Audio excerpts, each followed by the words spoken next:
மீனம் குருவோடைய வீடு.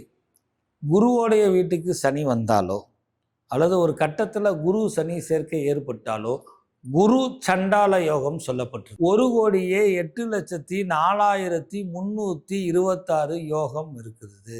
பாவத்துக்கு அளவே கிடையாது. 1,08,04,326 யோகத்தை அளந்த நாம பாவத்துக்கு அளவே கிடையாது. ஏன் சார் சம்பந்தம் இல்லாமல் சொல்றீங்க அப்படின்னா, இது எல்லாம் குரு வீட்டில் இருந்தால் செயல்படாதுன்னா அதோட எஃபெக்ட் குறைஞ்சிரும்.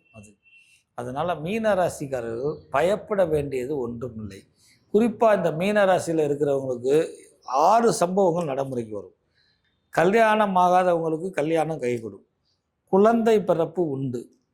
30% சுகப்பிரசவமாக இருக்கும். 70% அறுவை சிகிச்சை பண்ணக்கூடிய அமைப்பும் உண்டு. 3வதாக தொழில் துறையில் தடங்கள் இருந்தால் நிவர்த்தியாகும். வெளியில் கொடுத்த பணம் வந்துடும். கோர்ட்டு கேஸ் வம்புகள் இருந்தால் அந்த கோர்ட்டு கேஸ் வம்புகள் இருந்து ஜெயிக்கக்கூடிய அமைப்பும் உண்டு. ஸோ இது எல்லாம் சனி நன்மை செய்வார். அப்போ அவர் எதுக்கு சார் எப்போ சார் கெட்டது பண்ணுவார்னா, நான் ஜெயிச்சுட்டேன்னே யார் அப்படின்னாருன்னா அப்புறம் போட்டுருவார் கடந்து.